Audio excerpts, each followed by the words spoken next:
ലോക്സഭാ തെരഞ്ഞെടുപ്പ് തോൽവി കുമ്പളം പഞ്ചായത്തിന്റെ കുമ്പളം തേവരഫെറി ബോട്ട് സർവീസ് പുനഃസ്ഥാപിക്കുവാൻ നിർബന്ധിതരായി. കുമ്പളം പഞ്ചായത്ത് ഭരണസമിതി കുമ്പളം നോർത്ത് പ്രദേശത്തെ LDF കോട്ടയിലെ വോട്ടുകൾ വൻ ചോർച്ച നേരിട്ടതാണ് കാരണമെന്ന് കോൺഗ്രസ് ആരോപിക്കുന്നത്. ആരോപണങ്ങൾ ശരിവെക്കുന്നതാണ് ബൂത്ത് നമ്പർ 27-28 വോട്ട് UDF ലഭിച്ചത് എന്നത്. മുതിർന്നവർക്കും വിദ്യാർത്ഥികൾക്കും വൻ വർധനവ് വരുത്തിയാണ് ബോട്ട് സർവീസ് തുടങ്ങിയതെങ്കിലും ജനങ്ങൾക്ക് വളരെ ആശ്വാസമായി ബോട്ട് സർവീസ്. അതോടൊപ്പം കഴിഞ്ഞ പ്രാവശ്യം ബോട്ട് സർവീസ് നടത്തിയ കരാറുകാരനെ പണം ലഭിച്ചില്ല എന്ന ആക്ഷേപം ഉയരുന്നുണ്ട്.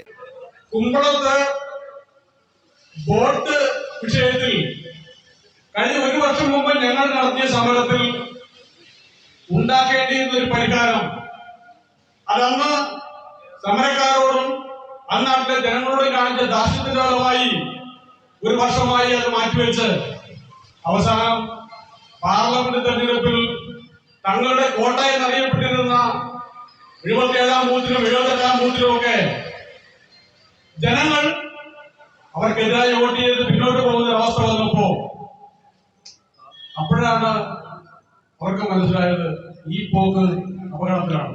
കുമ്പളം പ്രദേശത്തെ മനുഷ്യർ 1.5 വർഷമാണ് നൂറുകണക്കിന് പിള്ളേര് ഈ 21-ാം നൂറ്റാണ്ടിൽ ഈ 2024-ൽ രാവിലെ 7 മണിക്ക് 10 മണിക്ക് ക്ലാസ് തുടങ്ങുന്ന തേവര സ്കൂളുകളിലേക്ക് 7 മണികളിൽ ഒരു പ്രതിപക്ഷ പാർട്ടി എന്നും ഒരു ജനകീയ പ്രസ്ഥാനം എന്ന നിലയിൽ ഒരു മാസം ആ സാമ്പത്തിക ബാധ്യത ഏറ്റെടുത്ത് ആ കടുത്ത സർവീസ് നടത്തിയവരാണ് ഞങ്ങൾ. കുമ്പളം വടക്കേറ്റത്തുള്ള ഇവരുടെ മേഖലകളിൽ ഇവർക്ക് വോട്ട് നഷ്ടപ്പെട്ടു. പാർലമെന്റ് തെരഞ്ഞെടുപ്പിൽ ഉടനെ തന്നെ കോർ കമ്മിറ്റി യോഗം വിളിച്ചു ചേർത്ത് 7,000 രൂപ കൊടുത്താൽ നടത്തിക്കൊണ്ടു പോകാമായിരുന്ന കടത്ത് അത് മുടക്കി 1.5 കൊല്ലം അവിടെ മുടക്കിയിട്ടിട്ട് ജൂൺ 1-ാം തീയതി ആയപ്പോൾ കടത്തിന് ആവശ്യമായ ഫണ്ട് കൊടുത്തു. 33,000 രൂപ ഓൺ ഫണ്ടിൽ നിന്ന് ചെലവാക്കിക്കൊണ്ടാണ് കുമ്പളം കടത്തി നടത്തുന്നത്. അന്ന് കടത്ത് നടത്തിക്കൊണ്ടിരുന്ന ആളുകൾ 7,000 രൂപ കൂടി പഞ്ചായത്തിൽ നിന്ന് തന്നാൽ വിനയമായി നടത്തുമെന്ന് പറഞ്ഞപ്പോ അത് ഓഡിറ്റ് ഒബ്ജക്ഷൻ വരും എന്ന് പറഞ്ഞ യോഗ്യന്മാരാണ് 33,000 രൂപ ചെലവാക്കിയത്. നിങ്ങൾക്കെതിരെ കഴിഞ്ഞ ഓഡിറ്റിൽ വന്നിട്ടുള്ള നിരവധി ആരോപണങ്ങളുണ്ട്. നമുക്ക് കഴിഞ്ഞ കൊല്ലം നടത്തിയതിന്റെ ഒരു 30,000 രൂപ നമുക്ക് പഞ്ചായത്ത് തരാണ്ട് ഇപ്പോഴും, പിന്നെ ഒരു 3,000 കെട്ടിയും തരാണ്ട്. ഞാൻ ഇവരെ പുറകെ നടന്ന് എനിക്ക് മതിയായി. 1.5 കൊല്ലമായി. ഈ അടുത്ത ദിവസം ഞാൻ ചെന്ന് സെക്രട്ടറിനോട് സംസാരിച്ചപ്പോൾ സെക്രട്ടറി പറഞ്ഞൊരു അപേക്ഷ വെക്ക്, എന്താ ചെയ്യാന്ന് പറഞ്ഞു. അത് ഞാൻ ചെന്നപ്പോൾ പറഞ്ഞു കമ്മിറ്റിയാണെന്ന് പറഞ്ഞു. കമ്മിറ്റിയിൽ കൂടി കഴിഞ്ഞാൽ മറ്റുള്ളവർ ചോദിച്ചാൽ മറ്റുള്ളവർ പറഞ്ഞു 3,000 രൂപ പാസ്സാക്കിയിട്ടുണ്ട്, 30,000 രൂപ പാസ്സാക്കിയിട്ടില്ലെന്ന് പറഞ്ഞു. അതെന്താണെന്ന് എനിക്ക് മനസ്സിലാകണില്ല. ഇപ്പൊ ഇത്രയും കാശ് മുടക്കി ഇവിടെ സർവീസ് നടത്തുന്നുണ്ട്. 33,000 രൂപ കണ്ടും വാടക കൊടുക്കുന്നുണ്ട്.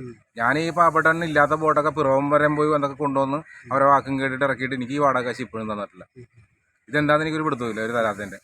ഇവര് വിഴുങ്ങിയതാണ്, നമ്മളിനി വല്ല തെറ്റിയാണ്. ഞാൻ പറഞ്ഞതിനേക്കാൾ 1 മാസം കൂടുതൽ ഓടുകയും ചെയ്തു, എന്നിട്ടും തന്നില്ല നമുക്ക്. ഞാനൊരു 3 മാസത്തോളം ഞാൻ പിറക്കാതെ കിടന്നിട്ട് ഞാൻ സർവീസ് നടത്തിക്കൊണ്ടിരുന്നില്ല.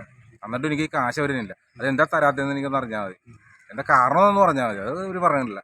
ഒരു 3,000 രൂപ പാസ്സാക്കിയിട്ടുണ്ടെന്ന് മറ്റുള്ള കമ്മിറ്റിക്കാരെന്നോട് പറഞ്ഞു. ഇപ്പോൾ 33 രൂപ കൊടുക്കുന്നുണ്ട് ബോട്ട് വാടക ഒരു മാസം. എനിക്ക് കഴിഞ്ഞ പ്രാവശ്യം നടത്തിയതിന്റെ 10,000 രൂപ വെച്ചുള്ള 3 മാസത്തിന്റെ 30,000 രൂപ വരാനുണ്ട്. പിന്നെ ഞാൻ കെട്ടിയ കാശ് ഒരു 3,000. ഇതൊന്നും തന്നിട്ടില്ല. നമ്മള് യാത്രക്കാരോട് 10 രൂപ വെച്ച് മേടിച്ചെന്ന് വെച്ചാൽ, പിന്നെ വിദ്യാർത്ഥികളോട് അങ്ങോട്ടും ഇങ്ങോട്ടും പോകുമ്പോൾ 2 രൂപയായിരുന്നു. അതിപ്പം മാറി യാത്രക്കാർക്ക് 15 രൂപയായി. പിന്നെ വിദ്യാർത്ഥികൾക്ക് 1 സൈഡ് 5 രൂപ, അപ്പം അങ്ങോട്ടും ഇങ്ങോട്ടും 10 രൂപയായി. അപ്പോൾ തന്നെ എന്തൊരു വ്യത്യാസങ്ങളാണ്. നമ്മൾ 5 രൂപ കൂടുതൽ വെച്ചിട്ട് തന്നില്ലായിരുന്നു. അത് തന്നെയാണ് ഈ കണ്ട കാശെല്ലാം മുടക്കുന്നത്. അതെന്താണെന്നൊരു പിടുത്തം കിട്ടണില്ല നമുക്ക്.